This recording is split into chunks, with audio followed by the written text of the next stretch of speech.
sangat berkembang dakwah di seluruh penjuru dunia gitu. Dan bagaimana di bulan Ramadan ini kita bisa berbenah diri, mungkin memuhasabah bagaimana kita bisa mengaktualisasikan supaya kita bisa menjadi umat yang terbaik itu. Dan alhamdulillah kita sudah bersama dengan pembicara kita, narasumber kita, guru kita yang sama kita hormati semua, Profesor Dr. Ganjar Kiswanto. Mungkin saya akan bacakan terlebih dahulu. Izinkan saya, Prof, untuk membacakan profil Prof. Ganjar. Mungkin bisa diganti slide-nya. Ya. Jadi Prof. Ganjar ini merupakan dosen saya juga di Teknik Mesin. Beliau mengajar otomasi dan juga SMV ya. Beliau meraih gelar insinyur di UI pada tahun 1995, kemudian Master of Engineering di KU Leuven di Belgium pada tahun 1998, dan juga doktor di universitas sama di KU Leuven juga pada tahun 2003. Dan sekarang beliau menjabat sebagai Direktur Operasi dan Pemeliharaan Fasilitas UI. Mungkin tanpa kita berpanjang kalam, langsung saja kita berikan waktu dan tempat pada Prof. Ganjar. Pada Prof. Ganjar kami persilakan, Prof. Baik, terima kasih Mas Yusuf ya. Assalamualaikum warahmatullahi wabarakatuh. Waalaikumsalam. Terima kasih atas kesempatannya dari Fusi FTUI. Saya akan mulai ya. Alhamdulillahilladzi hadana li hadza wa ma kunna linahtadiya laula an hadanallah. Asyhadu an la ilaha illallah wa asyhadu anna Muhammadan abduhu wa rasuluhu la nabiyya ba'dah. Addal amanah wa balagha risalah wa nahnu ala dzalika minasyahidin. Amma ba'd. Saya diminta oleh panitia ya, oleh Pak Askar. Saya ngeliat kayaknya nggak ada ya, Pak Askar. Ada kayaknya ya. Untuk menjadi salah satu pemateri lah pada kegiatan sore hari ini menjelang berbuka puasa. Saya mengambil topik yaitu mengenai Muslim yang unggul. Jadi bagaimana kita memahami kondisi saat ini dan merefleksikan diri, introspeksi, dan apa yang sebenarnya kita bisa lakukan atas situasi yang ada saat ini. Saya berharap saya tidak begitu memakan waktu materi saya ini, tapi intinya saya berharap benar-benar kita bisa mendapatkan, kita bersama termasuk diri saya sendiri, menjadi Muslim yang unggul. Bismillahirrahmanirrahim. Kita meyakini akan kebenaran Islam. Itu daripada yakinlah kita ya. Sebagai seorang Muslim, kita meyakini sekali akan kebenaran Islam. Nah, di satu sisi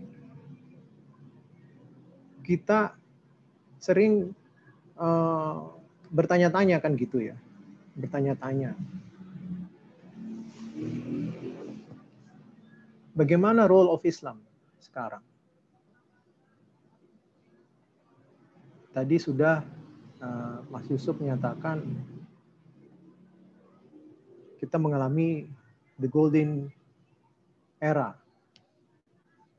ya kan? The golden era of Muslim Empire lah katakanlah. Golden age, golden era dari Muslim.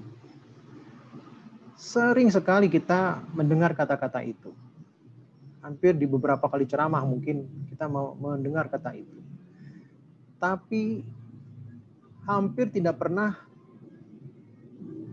saya pribadi khususnya mendengar yang berani mengatakan sekarang kita ada di dark ages of the Muslim era.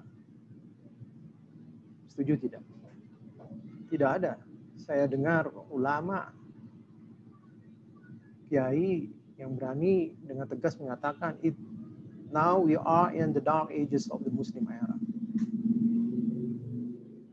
Kita lebih bersenang senang, lebih membangga-banggakan sesuatu keunggulan yang sudah lama kita lewati, yang sudah lama tidak kita lalui lagi, yang sudah lama tidak kita alami lagi. Diungkapin terus. Hampir di acara televisi, di ceramah-ceramah Jumat. Semua Muslim scholar yang udah ratusan tahun lalu meninggal diungkap. Itulah keunggulan umat Islam. Itulah umat Islam bahwa ini. Kita berasik masyuk akan keunggulan yang sudah tidak unggul lagi saat ini. Kita ingin mengatakan, kita ini sebenarnya nggak bodoh loh, kan gitu sepertinya. Ingin menutupi kekurangan kita saat ini. Itu adalah potret kita saat ini. Kita tidak berani dengan tegas menyatakan kita sekarang bangsa yang terbelakang. Kita menjadi follower dari orang yang mungkin yang kita tidak diperkenankan oleh Allah untuk mengikutinya. Yang bahkan kita dengan tegas-tegas sekali, tapi mau tidak mau karena zaman, karena kondisi kita ikuti. Nah, dari situ sebenarnya walaupun kita menyadari kebenaran Islam ya, kalau kita bicara meyakini kebenaran Islam, pertama kita mensyukuri iman Islam kita. Kita mensyukuri iman Islam kita. Karena apa?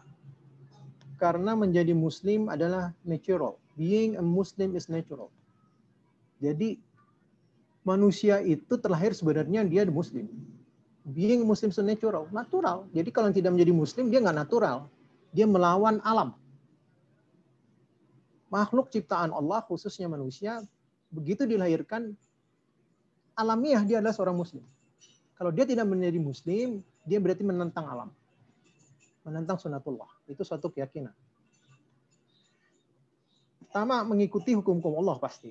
Sunatullah, yaitu lahir, besar, mencari nafkah, menikah, kemudian berkeluarga, bermasyarakat, kemudian menjadi tua, dan akhirnya berpulang ke rahmatullah. Nah, saya ingin mengambil satu topik, yaitu Muslim yang unggul.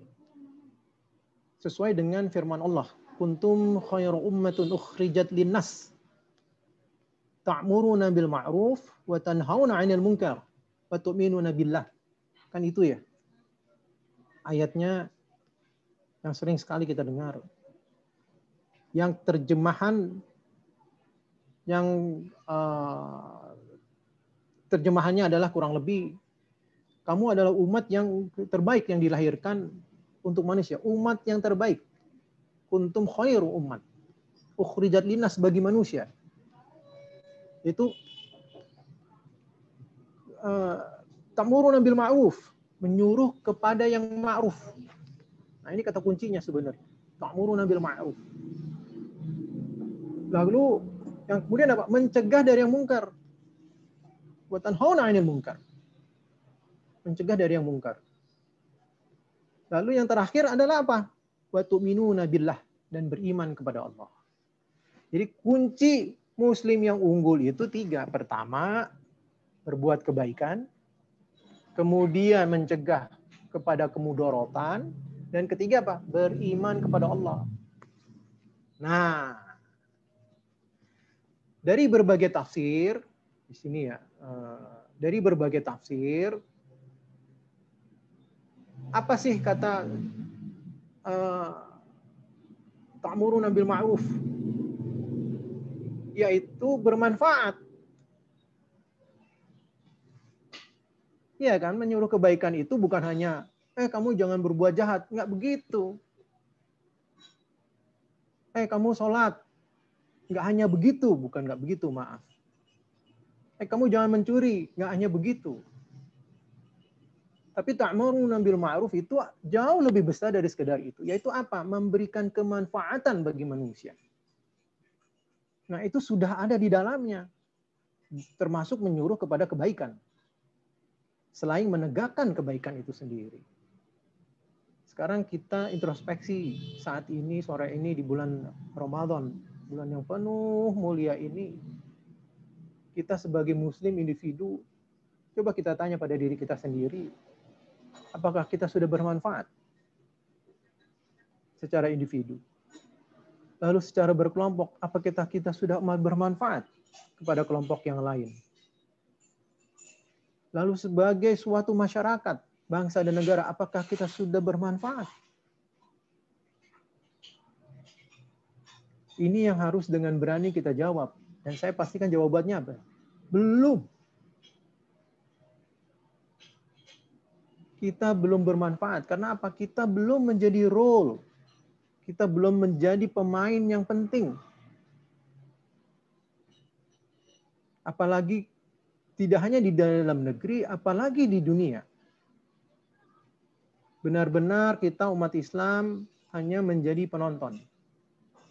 Watcher dan follower. Penonton dan pengikut. Belum ada kemanfaatan. Nah, kalau belum ada kemanfaatan, ta'muruna bil ma'rufnya itu belum dapat. Artinya apa? Belum unggul. Jadi bukan stempel begitu kalian lahir mengucapkan asyhadu an la ilaha illallah, asyhadu anna Muhammadar Rasulullah, kalian menjadi seorang muslim, kalian otomatis menjadi unggul. Tidak. Belum, jauh. Jadi jangan berbangga diri. Bahwa saya muslim, saya adalah ukhrijat linnas. Yang diberikan untuk manusia. Yang unggul yang diberikan untuk manusia. Belum. Syaratnya tadi 3. Yaitu bermanfaat dan mencegah daripada keburukan. Itu poin utama, poin terpenting dari yang ingin saya sampaikan. Agar kita bisa merefleksikan diri di bulan Ramadan ini secara menyeluruh akan kondisi kita saat ini. Nah,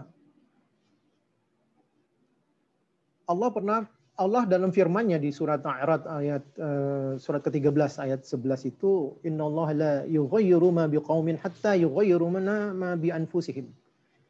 Allah tidak akan mengubah nasib suatu kaum sebelum kaum itu mengubah diri mereka sendiri. Nah, ini sebenarnya topiknya panjang ya kalau kita lihat tafsirnya ya.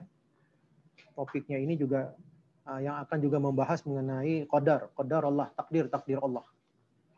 Jadi kalau orang mengatakan tabrak kereta itu sudah ada di Lauhul Mahfuz, bukan itu. Kalau orang tertabrak kereta ada di Lauhul Mahfuz.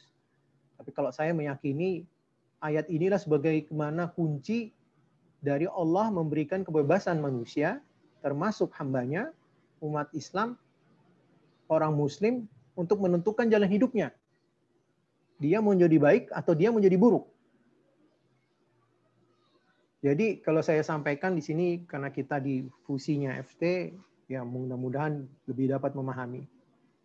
Saya banyak bergerak di coding, jadi dulu ya, sangat intens melakukan coding. Jadi saya melihat bahwa suatu aplikasi dia hanya jalan dengan if then else, if then else, if then else, if then else. Nah, begitu kita lihat diri kita sendiri, begitu kita bangun tidur sampai kita kembali tidur, yang ada di kepala kita itu sebenarnya adalah if then else. Cuman jauh lebih kompleks dari sekedar aplikasi. Isinya if then else. If jam 3.30 then wake up. I must make salatul lail. Kan gitu ya kan? If it's 4:30, then I must pray subuh.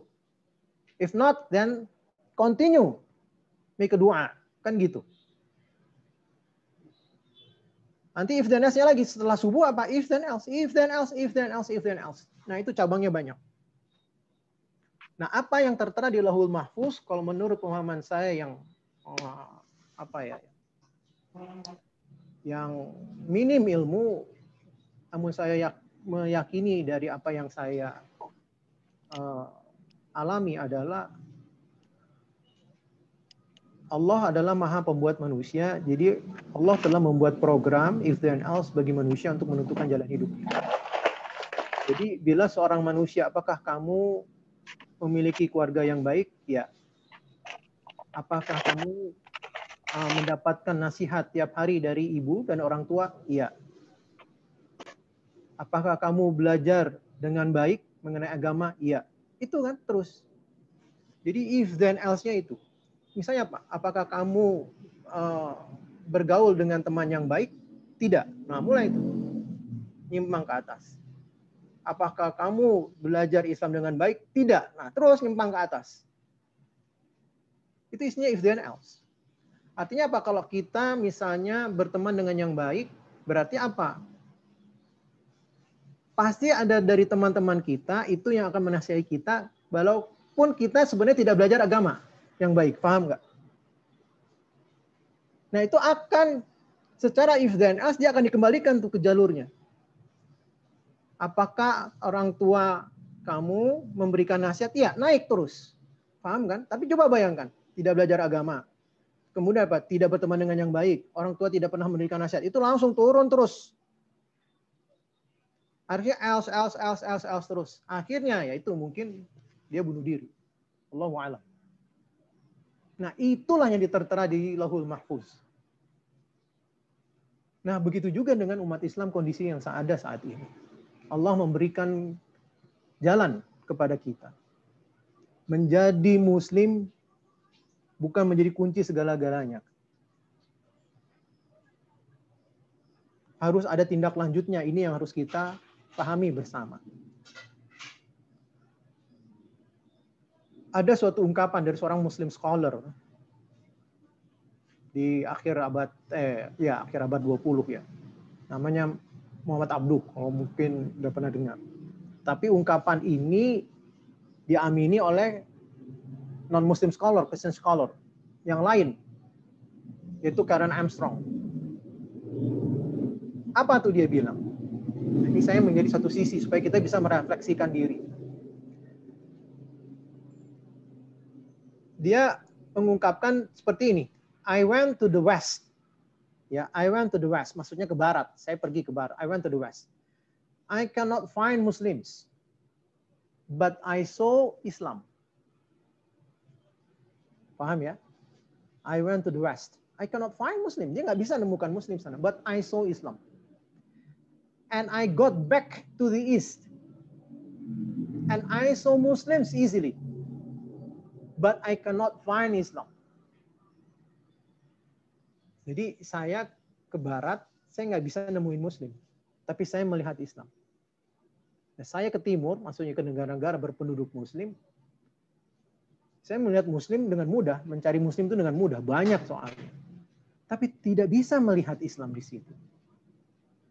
Nah, ini artinya apa? Antara Islam dan Muslim itu jauh berbeda. Sesuatu yang tidak attach secara natural, enggak. Jadi Muslim lain lagi, menjadi Islam lain lagi. Paham ya?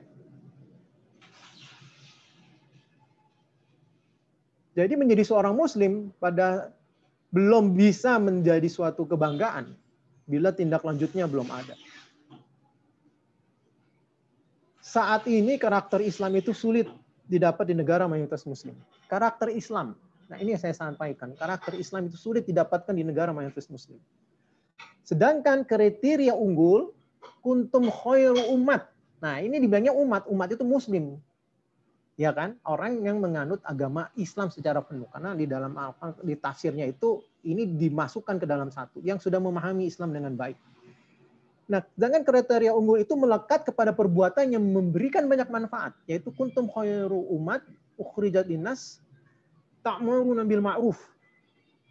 Jadi dia unggul itu attach, melekat kepada perbuatan yang memberikan banyak manfaat. Lalu pertanyaannya, siapa yang saat ini memberikan banyak manfaat yang dirasakan di berbagai bidang? Kita akan dengan mudah mengatakan barat. Nggak bisa dinafikan. Walaupun tanpa kita mengesampingkan dampak buruk yang terjadi. Keburukan yang ada. Tapi manfaatnya ada. Begitu. Tapi ini jangan sampai lu ya pas lagi. Lalu di saat yang bersamaan kita melihat banyak sekali dalam 3-4 dekade ke belakang berbondong-bondong warga barat memeluk Islam. Mereka inilah yang bukan tidak mungkin akan menjadi Ini yang saya sampaikan. Menjadi umat yang unggul. Karena apa? Seperti yang dijanjikan Allah. Karena mereka menguasai teknologi, mereka memiliki etos kerja yang lebih luar biasa, mereka memiliki komitmen dan disiplin yang jauh lebih baik, mereka memberikan kemanfaatan bagi manusia dengan keunggulan teknologinya, dengan pencapaian-pencapaiannya. Nah, begitu mereka yakin akan Islam, mereka menjadi kuntum khairu ummat, ukhrijat linnas. Bukan kita. Jauh kita. Etos kerja tidak ada, disiplin tidak ada, komitmen tidak ada, tidak memberikan banyak manfaat. Hanya kita asyhadu an la ilaha illallah, asyhadu anna Muhammadar Rasulullah. Tidak unggul. Anda Muslim, tapi Anda tidak unggul.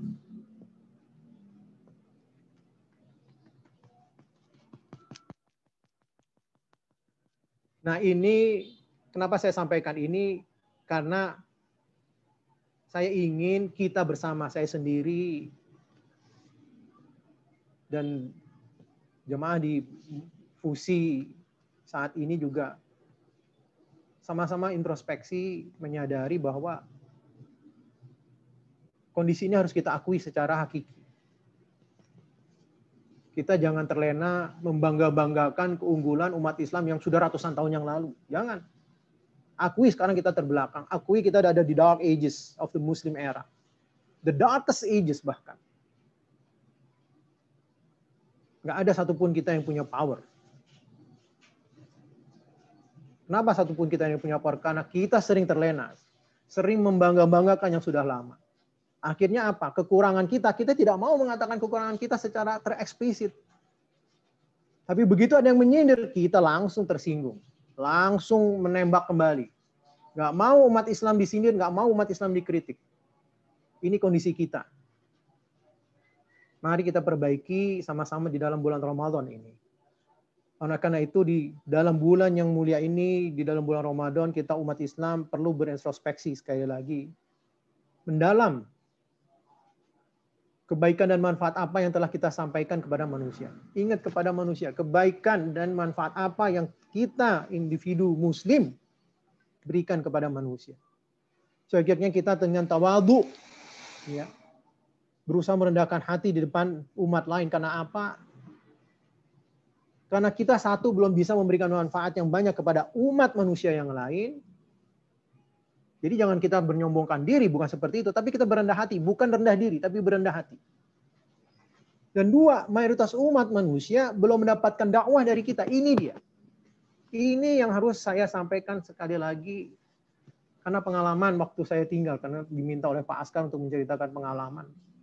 Waktu tinggal di Leuven 6 tahun ya. Dari situ saya melihat, sering kita melihat bahwa yang namanya negara barat, Kristen disebut orang yang sangat jahat kepada Islam.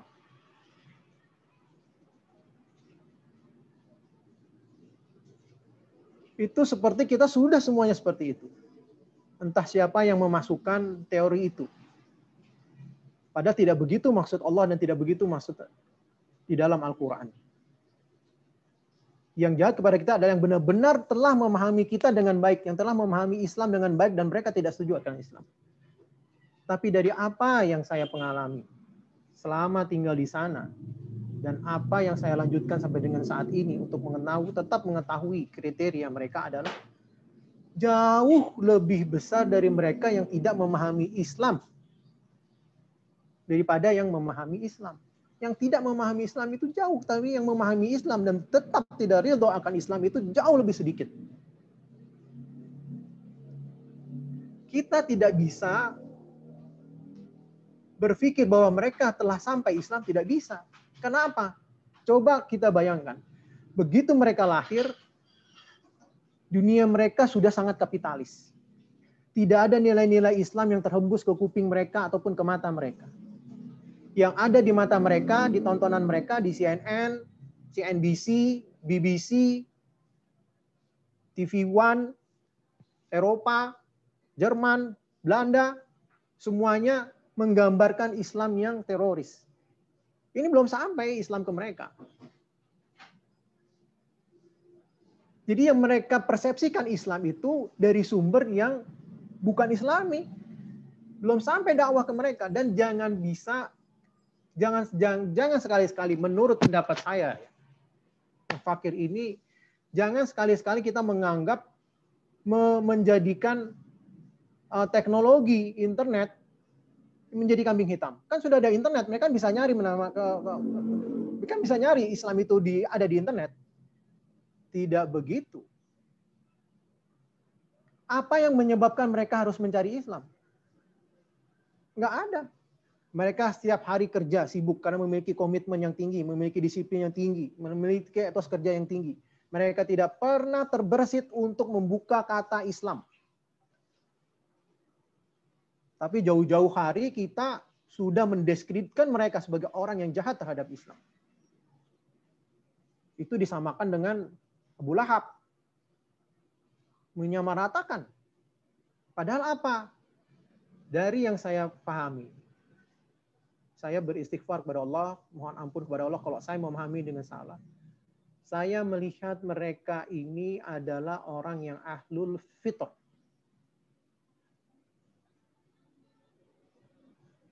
Apa itu ahlul fitrah? Ahlul fitrah adalah orang yang belum terkena dakwah.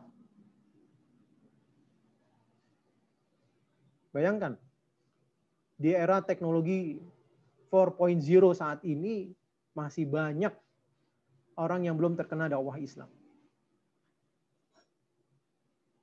Sedangkan kita sudah berasumsi bahwa mereka sudah terkena dakwah Islam. Belum. Pada tahun 2001, pada saat terjadi September 11, 9/11, saat itu saya menjadi presiden IMSAL, International Muslim Student Association of Leuven. Anggotanya ratusan dari puluhan negara. Kami shock saat itu. Kami shock. Tapi Allahu a'lam kan itu. Manusia punya man purpose, God dispose. Manusia punya rencana, tapi Allah sebaik-baik pembuat rencana. Itu berbondong-bondong yang datang ke masjidnya Leuven, masjidnya sekolah di KU Leuven, untuk mengetahui apa itu Islam. Bayangkan. Dan hal itu masih terjadi sampai dengan saat ini. Kita selalu beranggapan yang namanya Kristen mengetahui apa itu Islam. Tidak. Jadi saat itu ada yang datang, seorang ibu guru bersama murid-muridnya. Ini SD datang ke IMSAL karena peristiwa 9/11. Nah itu saya sendiri yang menangani. Saya tanya, Anda tahu Muhammad? Tidak. Nggak tahu Muhammad. Jadi guru-guru itu. Bagaimana Anda bisa mengatakan dia kafir?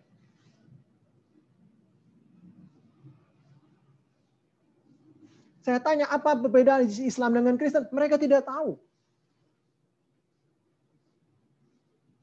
Perbedaan Islam, tapi kita lahir batin.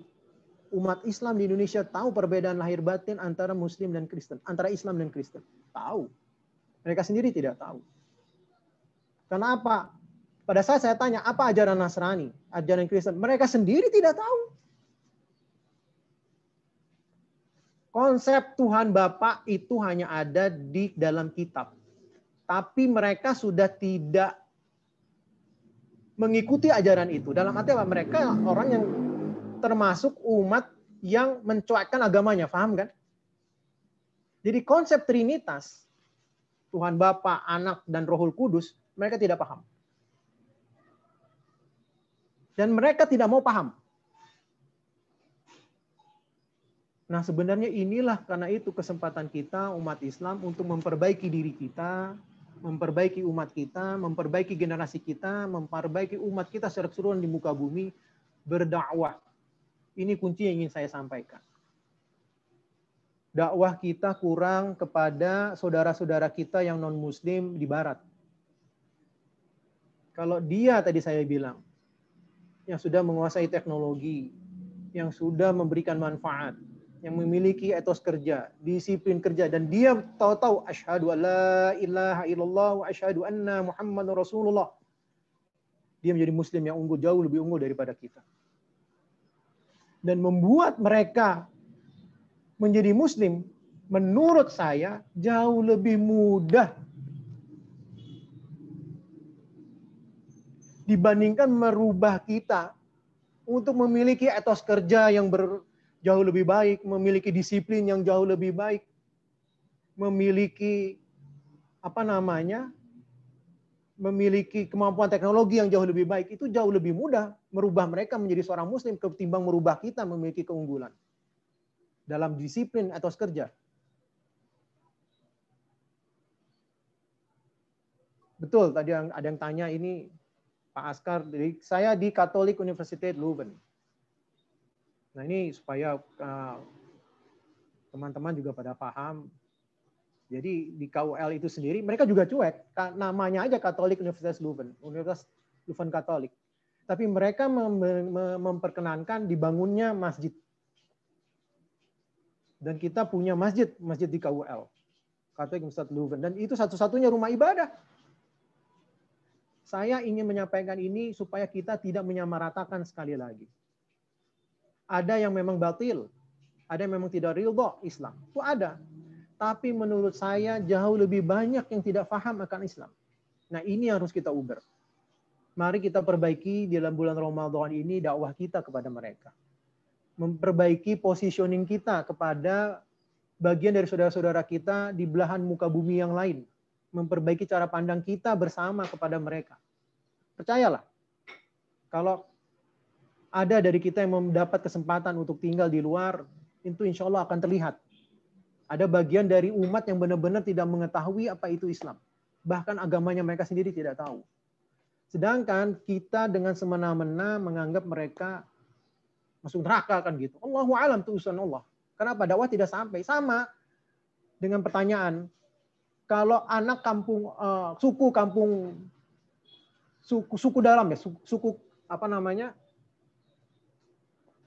suku Dayak ataupun suku orang dalam. Anak dalam. Siapa nabinya? Anak dalam. Apa namanya? Suku anak dalam. Ya, suku anak dalam. Siapa nabinya? Kalau ditanya, kalau mereka meninggal masuk neraka, masuk surga. Saya yang pernah dakwah ke mereka. Padahal mereka sudah ratusan tahun di dalam. Itulah yang disebut ahlul fitrah. Allah yang akan menjudge. Banyak para ulama mengatakan mereka surga. Kenapa? Dakwah tidak kena. Mereka nggak kenal Quran, nggak kenal Injil, nggak kenal Taurat. Nah sama dengan sekarang, cuma bedanya mereka kenal teknologi. Itu yang ingin saya sampaikan. Jadi mari sama-sama kita mulai menata diri kita, mempositioningkan diri kita dengan dengan kerendahan hati kita, melihat, mengintrospeksi diri kita dengan lebih baik, tidak menyamaratakan. Ada yang memang tidak ridho, itu saya lihat sendiri akan Islam, karena mereka juga sudah tahu akan dampaknya bagi mereka, tapi lebih banyak menurut saya yang tidak tahu. Saya cukupkan sampai di sini. Wabillahi taufiq wal hidayah. Wassalamualaikum warahmatullahi wabarakatuh. Waalaikumsalam. Subhanallah. Makasih Prof. Terima kasih Prof atas penyampaian ilmunya dan pengalamannya Prof ya. Mungkin kita bisa buka 1 atau 2 pertanyaan Prof menjelang 5.30 sebelum acara ditutup ya Prof. Ini akan saya bacakan Prof untuk pertanyaan pertama dari Mas Dudi Lastawan ya. Izin bertanya Profesor, bukan kaum Quraisy dulu budayanya sama? Saya ini. Oh, dengan Pak Budi. Silakan. Masya Allah, ini Pak Dudi ya, Tambang. Silakan, pertanyaannya apa ya? Profesor, mohon izin bertanya. Silakan, mungkin Pak Dudi bisa langsung disampaikan. Iya, Ustadz nih, maaf. Kalau kita lihat dulu zaman Quraisy itu kan kebudayaannya itu sama rendahnya mungkin ya dengan kebudayaan kita sekarang. Bahkan mereka kaum Quraisy itu lebih rendah, seperti misalkan riba, kemudian mengubur anak perempuan dan sebagainya. Makanya disebut kaumnya kaum jahiliyah. Tapi dengan Islam, kaum jahiliyah itu bisa bangkit gitu, bisa menghancurkan semua kebodohannya sehingga bangkit menjadi kaum terkemuka di dunia. Tapi kita dengan Islam kita nggak mampu bangkit gitu. Jadi apa yang salah nih? Apa karena waktu itu ada nabi? Sekarang kita nggak ada nabi. Tapi kalau masalah ada nabi atau tidak ada nabi itu kan urusan Allah gitu. Harusnya dengan Islam kita itu kita bisa bangkit ya. Nah kalau misalkan yang sudah baik menjadi lebih baik dengan Islam itu bukan satu hal yang aneh. Ya kan? Tapi yang justru yang harus membuat Islam bangkit itu adalah dengan karakter yang terbelakang ini harusnya bisa bangkit dengan Islam itu. Kurang lebih begitu. Gimana nih Profesor nih? Terima kasih Akh Dudi, Masya Allah, Tabarakallah. Pertanyaannya sangat mendalam ya. Dan ini sebenarnya pertanyaan yang dilematis bagi umat Islam. Kalau saya memahaminya adalah begini Pak Dudi. Saya melihat ada yang kita harus perbaiki di dalam tadi yang saya sampaikan, memberikan ilmu pengetahuan tentang Islam kepada anak-anak kita. Kalau dulu ada Rasulullah, sudah sejokianya Rasulullah itu memberikan jalan dakwah, fikih dakwah itu sudah pasti benar. Nah, saya bukan mencurigai atau berpikir mungkin ada cara dakwah penyampaian syiar Islam kepada kita yang sudah Muslim itu tidak sebaik di zaman Rasulullah. Karena kita lebih seperti born as Muslim, lahir sebagai Muslim, bukan born being a Muslim, lahir untuk menjadi seorang Muslim. Nah ini mungkin sesuatu hal yang sangat amat berbeda. Nah di zaman Rasulullah karakter Islam itu ditekankan dari kecil. Nah ini yang memang mungkin perlu kita sama-sama menelaah. Karakter-karakter pendidikan inilah yang mungkin harus kita bangun. Mungkin ada satu hal yang mungkin perlu saya sampaikan di sini. Kita tahu Islam itu adalah disiplin. Dari awal kita tahu Islam itu disiplin. Kenapa? Ada waktu sholat. Dan setelah itu sholat hilang waktunya. Subuh ada waktunya. Setelah itu hilang waktunya. Artinya apa? Di situ adalah ajaran disiplin yang pertama. Benar tidak? Ya kan kita tahu. Agama lain tidak ada. Ingat, 5 kali diajar disiplin. Tapi kita lihat, siapa yang punya disiplin? Kita lihat bagaimana umat kita dalam keseharian. Salah satu contoh, ini juga karena pengalaman saya di sana. Kita kalau memberikan makan anak kita yang masih kecil, ada waktunya tidak? Makan pagi, makan siang, makan malam. Tidak ada waktunya. Maksudnya apa? Kita tidak tahu kapan anak kita akan selesai makan. Kita akan bawa anak kita tuh di gendongan, iya kan? Kemana aja mereka itu. Padahal ajarannya Rasulullah gimana? Makan duduk. Berarti apa? Dari kecil itu bayi harus duduk. 1 tahun, 2 tahun sudah harus ada di tempat duduk. Tidak dibawa-bawa di dalam gendongan sampai selesai. Nah, akhirnya apa? Waktu makan kita tidak punya. Kita tidak pernah tahu anak-anak kita punya waktu makan. Oh, kalau pagi makan itu harus selesai jam 7:15. Tidak. Silahkan kita lihat. Seluruh umat muslim. Begitu makan siang juga, makan malam juga. Tapi kalau di luar, di negara yang lebih minor, saya bilang, mereka tahu waktu makan itu kapan. Begitu 7:15 tidak ada, mereka sudah tidak bisa makan. Dan mereka apa? Duduk. Dari kecil mereka duduk. Karena itulah kita ngelihat ada yang namanya tempat duduk bayi, ya kan? Karena dapat dari mereka. Mereka apa? Harus makan di situ. Duduk, tidak dibawa-bawa, tidak dibuai-buai di kereta dorongan atau di dalam gendongan. Nah, ini yang menurut saya ada hal-hal yang menurut saya perlu kita perbaiki dari hal yang paling kecil.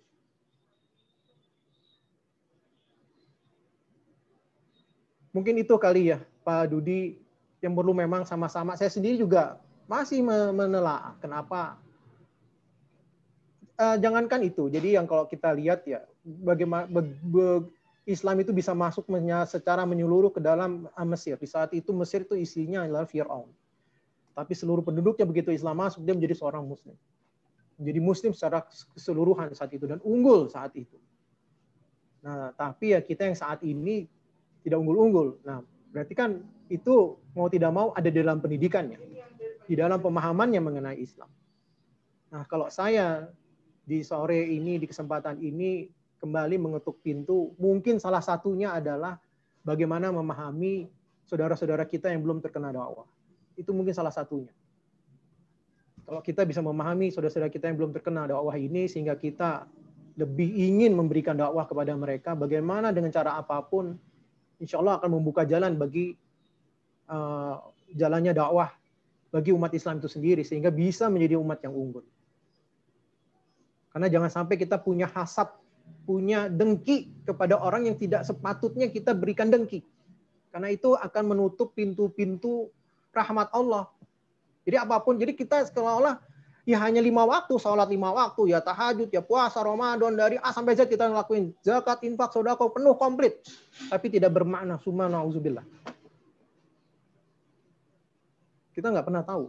Karena Allah selalu mengukur segala sesuatu dari hati. Begitu hatinya ada dengki, hasad yang tidak pada tempatnya, itu menjadi pembuka pintu ketidakridhaan Allah.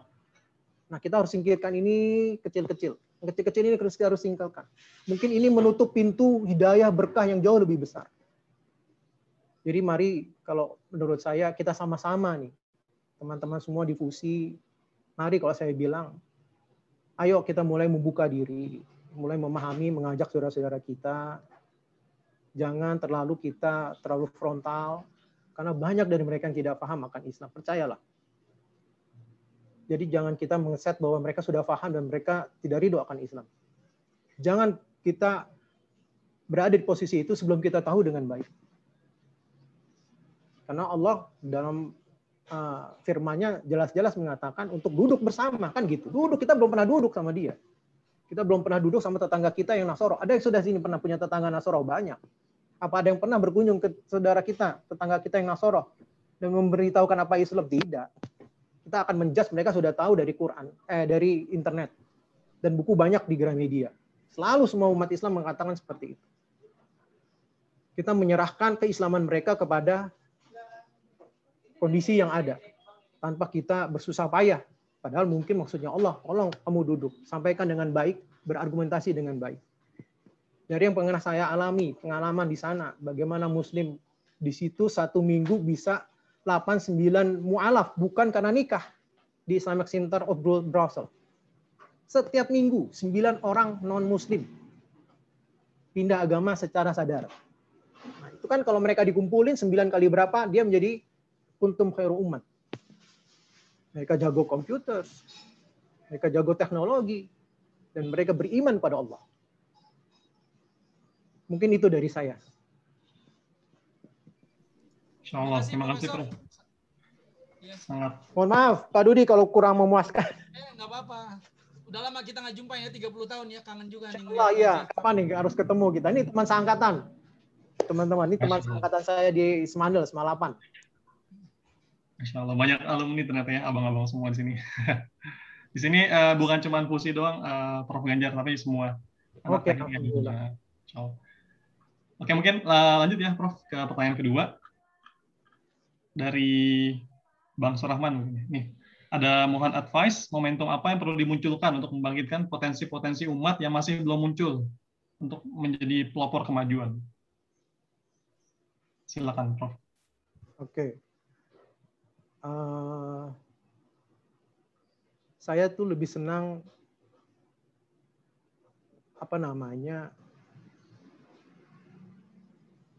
gini. Saya selalu beberapa kali, saya mohon maaf, berseberangan dengan rekan-rekan yang selalu ingin ada simbol Islam dalam semua kegiatannya. Padahal menurut saya, hal ini menjadi setback, kalau menurut saya. Menjadi setback apa? Ada orang yang antipati terhadap Islam karena pengetahuan mereka yang minim akan Islam, karena misinformasi akan Islam, jadi tidak masuk ke dalamnya. Karena kita sudah memposisikan diri sebagai seorang Muslim. Oke, kita bangga, alhamdulillah. Tapi kalau kita sudah pasang diri kita sebagai seorang Muslim, itu akan membuat separasi dengan masyarakat, dengan komunitas yang non-Muslim. Percayalah. Jadi dakwah kita sudah terlepas tuh. Kita ingin memposisikan saya Muslim nih, kamu mau saya dakwahin nggak? Kan begitu mungkin. Kenapa kita nggak mau biasa saja?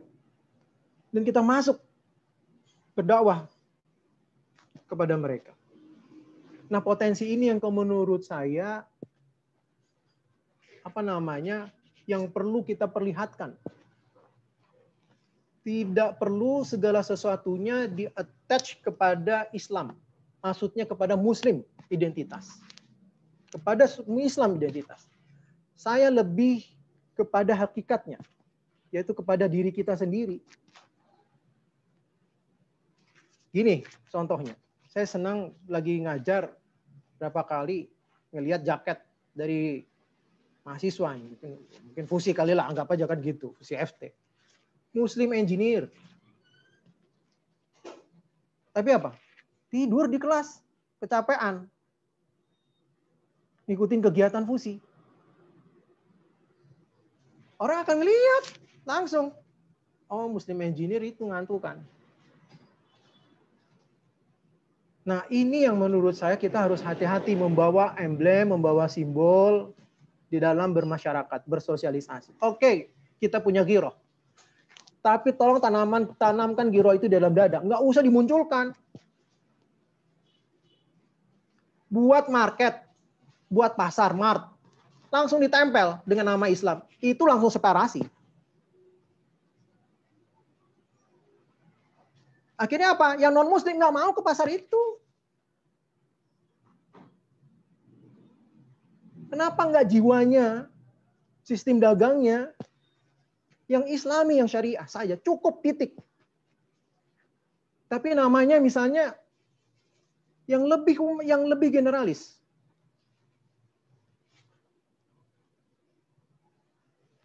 Karena itu kita mari sama-sama lebih ke hakikat sebagai seorang Muslim, lebih ke hakikat kepada Islam, bukan hanya simbol-simbol. Dulu waktu zaman kita ya Pak Dudi, ada stiker di mobil tuh namanya Ishkariman Aumut Syahidan. Hidup mulia atau mati syahid. Itu ditempel di mobil. Kan gitu. Itu menjadi simbol. Oke, itu karena giroh, bangga akan menjadi seorang Muslim. Tapi jangan sampai sebatas itu. Dan akhirnya apa? Kontak sosial kita kepada umat lain yang memerlukan dakwah menjadi terputus. Terjadi separasi. Dakwah tidak lancar, dakwah tidak berjalan. Kenapa kita tidak mau membawa? Udah biasa aja. Islam ada di hati dan ada di akhlak. Sampaikan itu. Orang akan melihat dengan mudah insya Allah. Mungkin itu dari saya. Potensi-potensi itu yang harusnya kita kembangkan bersama. Sehingga kemajuan itu bisa terlihat. Jadi nggak hanya nama saja.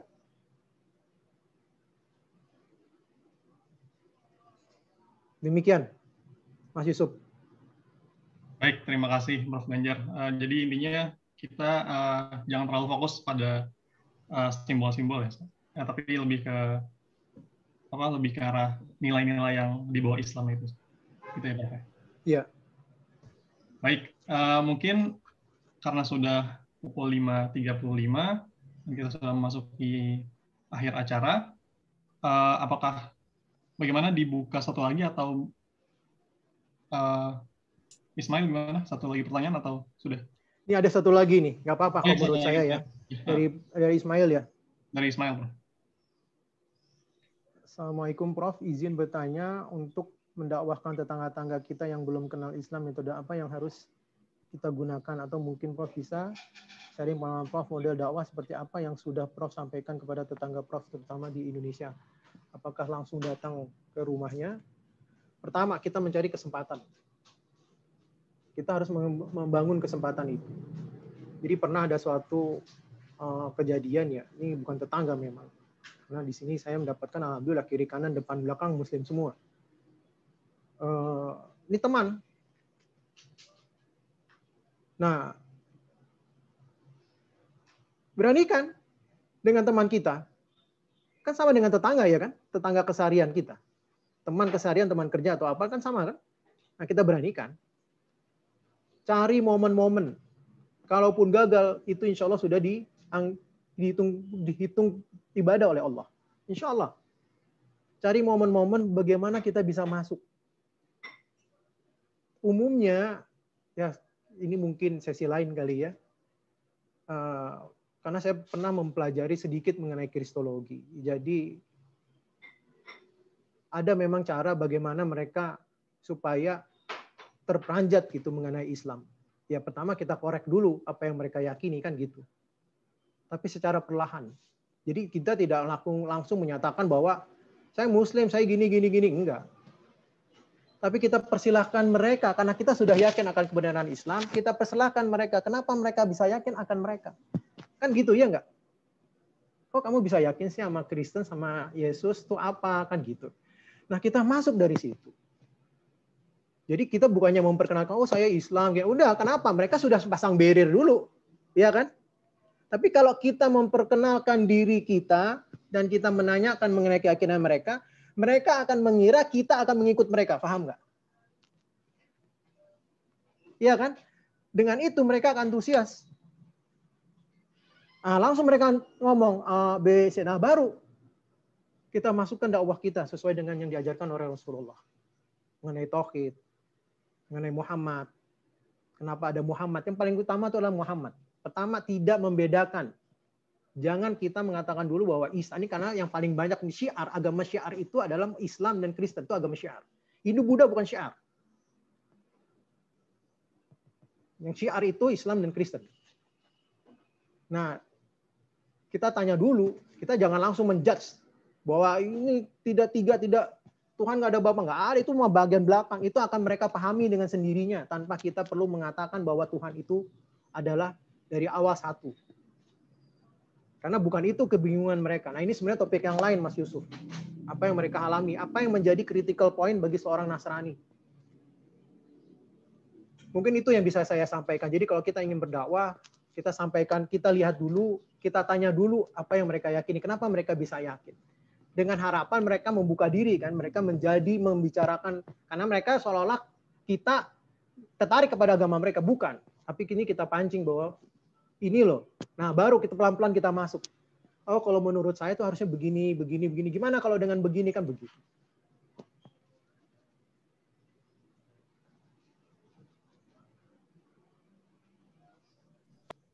Mungkin itu Mas Yusuf ya. Baik, terima kasih. Jazakumullah khair, Prof. Ganjar. Jawabannya semoga menjawab pertanyaan Saudara Mail ya. Oke, mungkin dengan pertanyaan terakhir tadi kita cukupkan, Prof, untuk sesi kajian rutin pada hari ini. Semoga ilmu-ilmu yang telah kita tadi dengarkan dari Prof. Ganjar dapat kita jadikan sebagai bahan introspeksi dan juga kita jadikan sebagai momentum kita untuk bisa berbenah diri dan menjadi umat yang terbaik seperti yang tadi. Allahumma amin ya rabbal alamin ya mujibas sa'ilin. Oke, mungkin demikian yang bisa saya bawakan pada sesi kajian hari ini. Mungkin apabila ada yang salah dari saya mohon maaf. Wabillahi taufiq wal hidayah. Wassalamualaikum warahmatullahi wabarakatuh. Saya kembalikan. Waalaikumsalam warahmatullahi wabarakatuh. Saya juga mohon maaf sebagai pembicara. Saya mohon ampun kepada Allah Subhanahu wa taala atas apa yang bila salah. Saya mohon koreksinya dari Allah untuk mengingatkan saya dan mengingatkan pada hadirin yang ada di sini untuk segera dikoreksi. Semoga Allah selalu memberkahi, merahmati kita semua, menerima amal ibadah kita semua, menerima ibadah Ramadan kita, dan kita menjadi hamba Allah yang bertakwa. Amin. Amin. Amin. Terima kasih banyak, Prof. Luar biasa pencerahannya. Sama-sama. Terima kasih, Prof. Ganjar. Sama-sama, Pak Askar. Ya, siap. Saya bisa live ya? Izin. Mohon maaf, Profesor. Jangan live dulu karena setelah ini ada pemberian sertifikat dulu kepada Oh, oke ya. Siap. pada pemateri dan saudara moderator. Tunggu sebentar. Ini sertifikat atau ada angpaunya nih? Sertifikat dong, Pak. Angpaunya dari Allah Subhanahu wa taala. Amin, insyaallah. Amin ya Rabbal. Amin. Insya Allah dikasih kesehatan, keberkahan, Prof. Iya. Amin, insyaallah. Nah, ini Prof sertifikatnya. Nah, ya sudah. Kalau begitu kepada saudara Saya Yusuf terima dan sertifikatnya. Jazakallah khair. Iya. ya, Kalau kayak panitia. saya foto dulu ya. Tolong senyum. 1, 2, 3. Oke, lalu yang kedua untuk Mas Yusuf.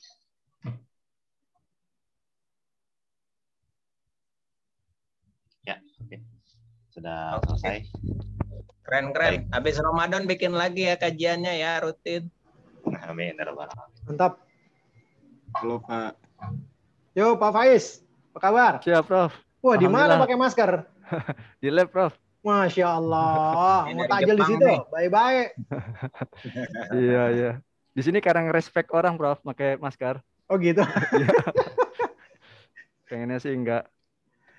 Oke lah. Ya, sehat-sehat, Prof Yo, ya. Ismail, makasih semuanya pertanyaannya ya. Amin. Yo, saya pamit. Prof. Semua, Pak Askar, Ya. semuanya ya. Ya, Prof. Makasih, Prof. Yo. Makasih, Prof. Assalamualaikum. Waalaikumsalam warahmatullahi wabarakatuh. Terima kasih, Prof. Bentar, Pak Yusuf. Ya. Dadah semuanya. Makasih ya. Ya, Bang. Bang Yusuf. Mohon izin. Semoga ikan bawal diasinin, Bang Yusuf. Kenapa, Bang? Ikan bawal diasinin. Cakep. Bulan Syawal dikawinin. Masya Allah. Amin. Mantap. Amin. Bang, pamit, Bang. Assalamualaikum. Ya. Assalamualaikum warahmatullahi wabarakatuh. Sama juga mungkin saya mau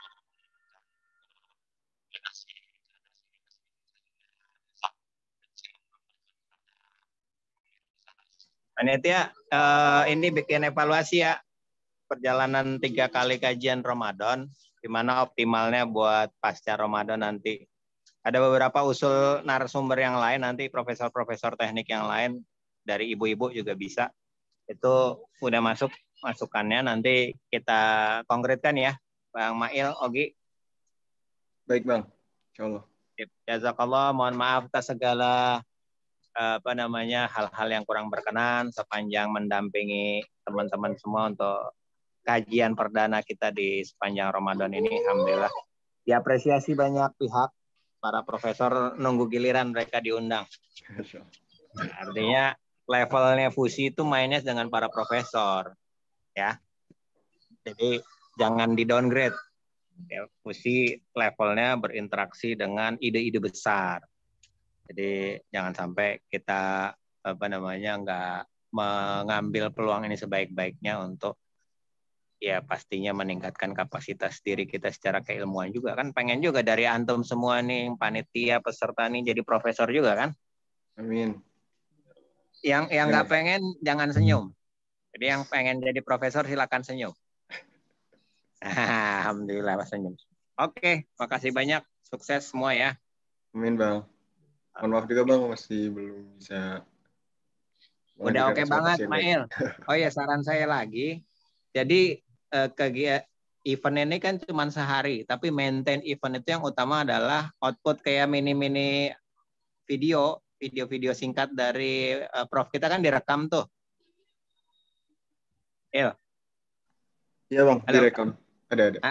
Diambil, dikutip kayak yang Prof Raldi kemarin. Kita sebar lagi gitu sambil dicantumkan nomor rekening fusi untuk infak rutin. Kan fusi nggak ada Jumatan, jadi nggak ada anggaran kan buat kegiatan dakwah. Iya, kosong. Ya, makanya itu produk-produknya memperbanyak klip-klip video tausiah profesor kita tuh kan ada 3 profesor, tinggal diambil kan momen-momen yang istimewa. Ya kayak kemarin tuh ada back sound-nya segala macam, terus cantumin nomor rekening fusi, kontribusi dakwah dan syiar Islam di FTUI, nomor rekening sekian. Gitu dicantumin di videonya. Oke ya.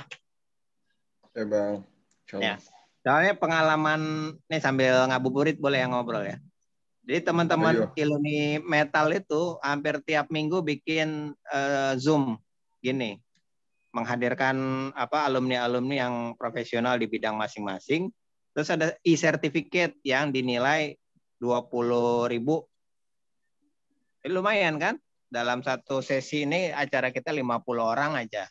Orang dapat e-certificate profesional gitu, 20.000 kali 50, udah dapat 1 juta tiap kajian. Lumayan kan? Ya Bang. Setuju nggak? Insya Allah Bang. Ini Zoom-nya Fusi atau Zoom-nya siapa? Berlangganan. Zoom-nya Fusi Bang. Itu udah ada, tinggal dioptimalin tuh, Mail. Ya. Ya Bang, Mail Ogi kan ya, yang ngurus. Bang. Sama dari Rohis Departemen minta usulan nama narasumber juga untuk profesor-profesornya. Biar mereka membangun hubungan sama profesor masing-masing, Rohis Departemennya. Gitu. Setuju ya? Betul Bang, betul Bang. Nah, nanti kita sama Iluni bikin yang sesi short course tentang Islam dan teknologi apa gitu. Bisa tuh. Nah, Iluni Metal bikin begitu tiap minggu adalah tiap pemasukan untuk Zoom aja, dari Zoom itu 3 juta per minggu. Wah, lumayan kan? Kalian mau bikin grand opening, grand launching, mau santunan, duitnya udah banyak. Ya nggak? Kemarin grand opening 1,5 juta ya? Itu udah jungkir balik kan? Iya, makanya itu pakai nama besar UI. Teknik UI itu harus bikin kegiatan yang berkelas juga. Artinya dalam konteks pengelolaan itu harus serius. Promosi jauh-jauh hari, masif. Kemudian ada kuis-kuisnya, misalnya di antara penanya itu dapat apa gitu, voucher kantek gitu, belanja kantek atau apa. Sederhana-sederhana itu bikin engagement namanya. Orang pengen datang lagi, Itu ya. Oke, dari aneh gitu aja. Sekali lagi taqabbalallahu minna wa minkum. Mohon maaf atas segala salah khilaf. Tetap semangat semuanya teman-teman Fusi. Moga-moga kita semua ya 26 orang yang masih hadir ini beroleh Lailatul Qadar insyaallah. Amin. Ya. Assalamualaikum. Assalamualaikum warahmatullahi wabarakatuh. Elef, silakan kalau mau lanjut diskusinya. Terima kasih. Dan untuk peserta yang lain mungkin silakan Bikrum karena ini juga udah waktunya berbuka. Terima kasih teman-teman.